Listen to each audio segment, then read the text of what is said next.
नमस्कार. BMS first year रचना शरीराच्या paper 1 मधील आज आपण एंडोक्रायनॉलॉजी या टॉपिकच्या नोट्स बघणार आहे.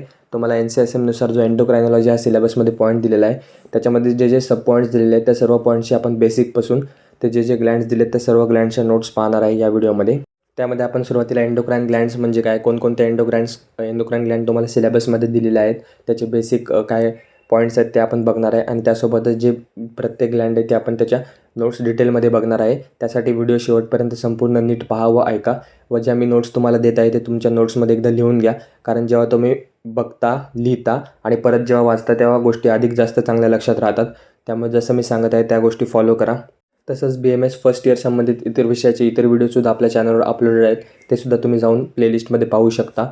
आणि जर तुम्ही टेलिग्राम चॅनल किंवा व्हॉट्सअप ग्रुप जर जॉईन केलेला नसेल तर त्या दोन्हीची लिंक या व्हिडिओच्या डिस्क्रिप्शनमध्ये शेवटी दिलेली आहे, तर तिथे जाऊन तुम्ही ते जॉईन करू शकता. आपले रोजचे अपडेट्स तिथेसुद्धा येत असतात, त्यामुळे चॅनल जॉईन करून घ्या. तर NCSMच्या सिलेबस कॉपीनुसार एंडोक्रायनॉलॉजी हा टॉपिक तुम्हाला युनिव्हर्सिटी एक्झामसाठी 8 मार्कांचं वेटेज दिलेलं आहे. 8 मार्कांचं वेटेज म्हणजे तुम्हाला एक SAQ फिक्स एंडोक्रायनॉलॉजी या टॉपिकवर येणार आहे. त्यामुळे तुम्हाला 4 ते 5 ग्लँड सिलेबसमध्ये दिलेले आहेत, त्यापैकी कोणत्याही एका ग्लँडवर तुम्हाला SAQ विचारू शकतात. तर त्यानुसार सर्व ग्लँड्स तुम्ही व्यवस्थित लक्षात ठेवा. त्यामध्ये कोणते कोणते पॉईंट्स इन्क्लुडेड आहेत ते मी तुम्हाला आज या व्हिडिओमध्ये सांगणार आहे. त्यानुसार तुम्ही ग्लँड्स लक्षात ठेवा आणि ते प्रॅक्टिस करा. तर पाहूयात endocrine glands. These are the epithelial derivatives in which cells elaborate a secretion. Endocrine plus nervous system acts in the regulation of the body activities. Endocrine system acts through the chemical messenger called as hormones. म्हणजे endocrine system ज्याद्वारे act करतात त्याला आपण hormones असं म्हणतो. Hormones influence the growth, development and metabolic activities.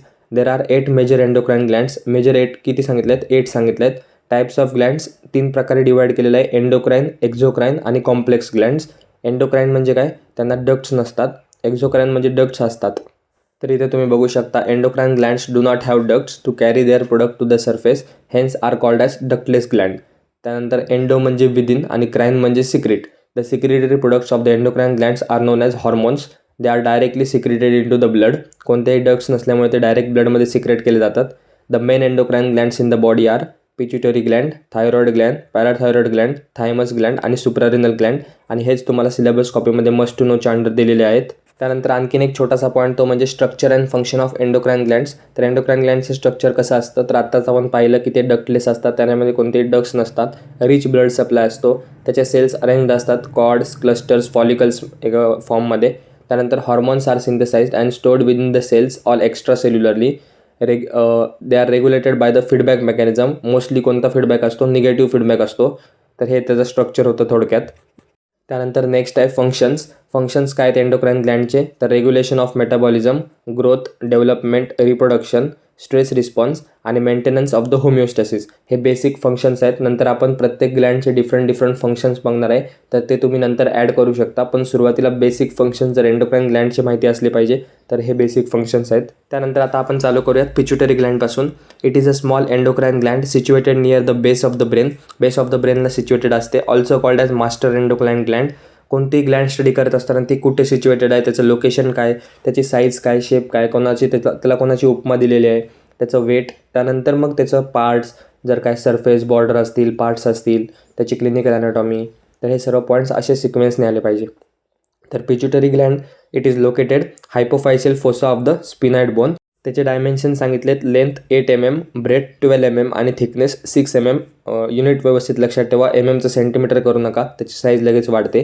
त्यानंतर pituitary ग्लँडचं weight सांगितलं आहे 500 mg. शेप सांगितला आहे ओव्हल शेप. तर हे थोडक्यात लक्षात ठेवा. हे सुद्धा पॉईंट्स तुम्हाला आन्सर लिहिण्यामध्ये महत्त्वाचे असतात किंवा MCQच्या दृष्टीने महत्त्वाचे असतात. त्यानंतर 2 पार्ट असतात पिच्युटरी ग्लँडचे. 2 मेन पार्ट असतात: ॲडेनोहायपोफायसिस आणि न्यूरोहायपोफायसिस. तर आता आपण एक एक बघूयात. तर adenohypophysis it is divided into 3 lobes. परत ॲडेनोहायपोफायसिस हा 3 लोब्समध्ये डिवायडेड आहे. अँटिरियर लोब किंवा त्याला स्पार्स अँटिरियर म्हणतात. इंटरमिजिएट लोब्स त्याला स्पार्स इंटरमिडिया म्हणतात. आणि ट्युबरल लोब त्याला स्पार्स ट्युबरलिस म्हणतात. Anterior lobe is the largest part of the gland. Intermediate lobe is small avascular zone between adeno and neurohypophysis. Tuberal lobe is the upper part, surrounds and forms the part of infundibulum. Hormone secreted कोणते कोणते आहेत? GH, TSH, ACTH, FSH आणि LH. हे कोण secret करतं? ॲडेनोहायपोफायसिस. त्यानंतर दुसरा part आहे तो म्हणजे neurohypophysis. It is divided into 3 lobes. पहिला पण 3 लोब्समध्ये, दुसरा पण 3 लोब्समध्ये. पोस्टेरियर लोब किंवा त्यालाच पार्स पोस्टेरियर म्हणतात, इनफंडिबुलम आणि median eminence. Posterior lobe is smaller than the anterior lobe. Infundibulum contains neural connections. Median eminence is continuous with the infundibulum. आणि ह्याचे हॉर्मोन्स कोणते आहेत सिक्रेशनचे? वॅसोप्रेसिन आणि ऑक्सिटोसिन. तर अँटेरियर पिट्युटरी आणि पोस्टेरियर पिट्युटरीचे कोणते हॉर्मोन्स आहेत ते सुद्धा लक्षात ठेवा, MCQ मध्ये देखील विचारतात. त्यानंतर नेक्स्ट आता पिट्युटरी ग्लँडचा blood supply. Branches of internal carotid artery, त्यामध्ये सुपिरियर हायपोफायसियल आर्टरी आणि इन्फिरियर हायपोफायसियल आर्टरी. त्यानंतर venous drainage, dural venous sinus. आपल्या अॅनाटॉमीमध्ये 2 मेन सिम्टम्स असतात. पहिले general symptoms, sella turcica enlarged in size, bitemporal hemianopia. त्यानंतर hypothalamic syndrome, rise in intracranial pressure. त्यानंतर specific सिम्टम्समध्ये ॲसिडोफिल ॲडिनोमा, बेसोफिल ॲडिनोमा म्हणजेच कुशिंग सिंड्रोम, क्रोमोफोर ॲडिनोमा म्हणजे हायपोपिट्युटेरिझम आणि पोस्टेरियर लोब डॅमेज होतं, त्यालाच आपण डायबिटीस इन्सिपिडस कंडिशन म्हणतो. तर हे होतं आपल्या अॅनाटॉमी ऑफ पिट्युटरी ग्लँड. आता एक ग्लँड आपली पूर्ण झालेली आहे. त्यानंतर नेक्स्ट आहे suprarenal gland. Suprarenal gland also called as adrenal gland. These are the pair of important endocrine glands situated on the posterior abdominal wall over the upper pole of kidney. किडनीच्या वरती स्थित असतात. लोकेशन सांगितलंय, each gland lies in the epigastrium at the upper pole of kidney in front of the diaphragm opposite to the 12th rib. म्हणजे एवढं proper तुम्हाला location लक्षात राहिलं पाहिजे आणि ते तुम्हाला लिहिता आलं पाहिजे. त्यानंतर त्याचे shape, right suprarenal gland triangular असते आणि लेफ्ट सुप्रारिनल ग्लँड सेमिल्युनर असते. स्पेसिफिक शेप सांगितला आहे राईट आणि लेफ्टचा, तो लक्षात ठेवा. त्यानंतर dimensions, length 50 mm, breadth 30 mm आणि थिकनेस 10 mm. त्यानंतर राईट सुप्रारिनल ग्लँड ट्रायंग्युलर किंवा पिरॅमिडल असते. त्याचे पार्ट्स, आता ट्रायंग्युलर आहे म्हणल्यावर ट्रायंगल इमॅजिन करा. त्याला अपेक्स असणार, बेस असणार, 2 सरफेस असणार आणि 3 बॉर्डर असणार. तर अपेक्स, बेस, 2 सरफेस कोणते? अँटेरियर आणि पोस्टेरियर. आणि 3 बॉर्डर कोणत्या? अँटेरियर, मिडियल आणि लॅटरल बॉर्डर. त्याचे रिलेशन्स, बेसला काय असतं? Upper pole of right kidney असतो, कारण आपण राईट सुप्रारिनल ग्लँड बघतोय. त्यानंतर अँटेरियर सरफेसला इन्फिरियर वेना कावा, लिव्हर आणि डिओडेनम. पोस्टेरियर सरफेसला right crus of diaphragm. Anterior बॉर्डरला सुप्रारिनल वेन असते आणि मेडियल बॉर्डरला राईट इन्फिरियर फ्रेनिक आर्टरी असते. त्यानंतर लेफ्ट सुप्रारिनल ग्लँड, हिचा शेप सेमिल्युनर असतो. It has upper and lower end. त्यानंतर medial border and lateral border आणि अँटेरियर अँड पोस्टेरियर सरफेस. त्याचे रिलेशन्स, अँटेरियर सरफेसला कार्डियक एंड ऑफ स्टमक असतं आणि पॅनक्रियाज असतं.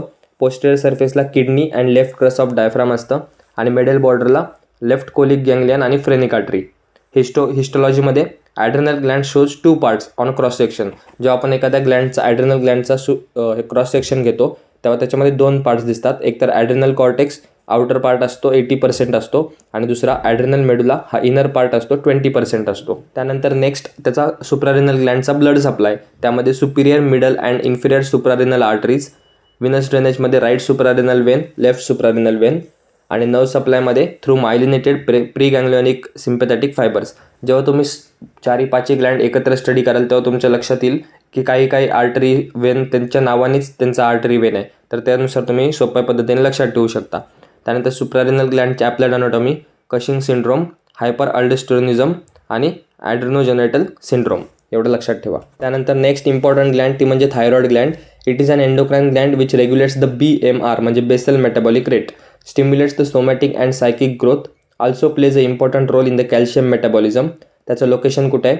Against C5, C6, C7 and T1 vertebra, overlapping the upper part of trachea म्हणजे ट्रकियाच्या ठिकाणी, घशा नेकच्या ठिकाणी असते.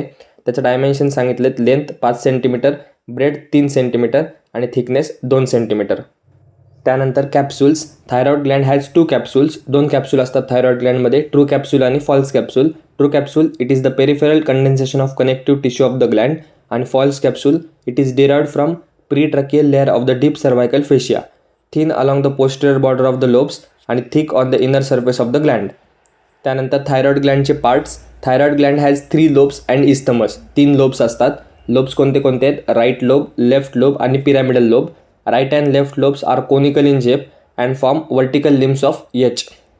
त्यानंतर इच लोब. आता आपण बघितलं की 3 लोब असतात, राईट, लेफ्ट आणि पिरॅमिडल. आता प्रत्येक लोब कसा असतो? तर अपेक्स, बेस, 3 सरफेस असतात, मेडियल, लॅटरल आणि पोस्टेरियर लॅटरल, आणि 2 बॉर्डर असतात, अँटेरियर आणि posterior. Pyramidal lobe project upwards from the isthmus. Isthmus म्हणजे काय? तर it connects the lower parts of right and left lobe. It has 2 surfaces आणि 2 borders. इस्थमसला पण 2 सरफेस आणि 2 बॉर्डर असतात, अँटेरियर, पोस्टेरियर सरफेस आणि बॉर्डर्स कोणत्या? सुपिरियर आणि inferior border. Occasionally the isthmus is absent. त्यानंतर नेक्स्ट थायरॉइड ग्लँडचा blood supply, superior thyroid artery आणि इन्फिरियर थायरॉइड आर्टरी. वेनस ड्रेनेजमध्ये superior thyroid vein, middle thyroid vein आणि इन्फिरियर थायरॉइड वेन. नर्व सप्लायमध्ये cervical ganglions. Isthmus dimension किती सांगितलं आहे? Length 1.25 centimetre, breadth 1.25 centimetre, weight 25 gram आणि त्याचा शेप एच शेप सांगितला आहे. नेक्स्ट थायरॉइड ग्लँडची अप्लाइड अनाटॉमी. त्यामध्ये पहिलं गॉयटर.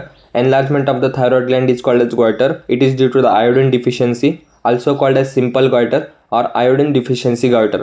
दुसरा आहे thyroidectomy. Surgical removal of thyroid ग्लँडला आपण थायरॉइडेक्टॉमी म्हणतो. त्यानंतर hypothyroidism, causes cretinism in infants and myxoedema in adults.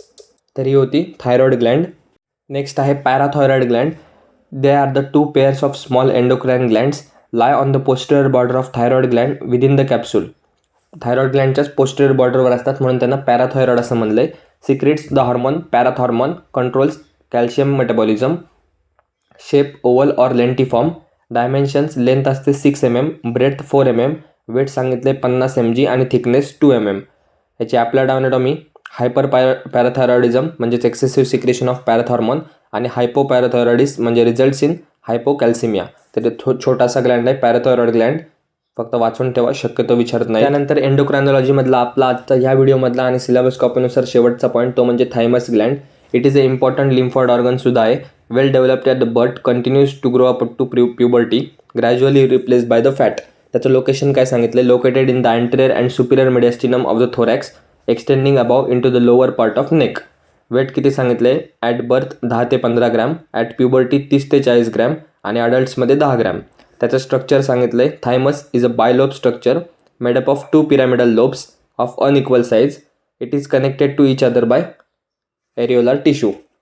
त्यानंतर ब्लड सप्लाय. थायमसला इन्फिरियर थायरॉइड आर्टरी आणि इंटरनल थोरॅसिक आर्टरीचा ब्लड सप्लाय असतो. विनस ड्रेनेजमध्ये drains into left brachiocephalic vein, internal thoracic vein आणि इन्फिरियर थायरॉइड वेन. नर्व सप्लायमध्ये vasomotor nerves आणि त्याची अप्लाइड ॲनाटॉमी बघायला गेलं तर thymic tumour, hoarseness of voice होतो, कफ असतो आणि थायमिक हायपरप्लेशिया. तर ह्या होत्या रचनाशास्त्र याच्या पेपर 1 मधील एंडोक्रायनॉलॉजी या टॉपिक संबंधित संपूर्ण नोट्स. सिलेबस कॉपीनुसार तुम्हाला सर्व नोट्स दिलेले आहेत. तुम्हाला 8 मार्कांसाठी युनिव्हर्सिटीसाठी हा टॉपिक दिलेला आहे. त्यानुसार स्टडी करा. MCQ आणि SAQच्या दृष्टीने त्याला स्टडी करा. शक्यतो एक SAQ फिक्स याच्यावरून येतो, त्यामुळे सर्व ग्लँड्स व्यवस्थित स्टडी करा. कोणतीही ग्लँड स्किप करू नका.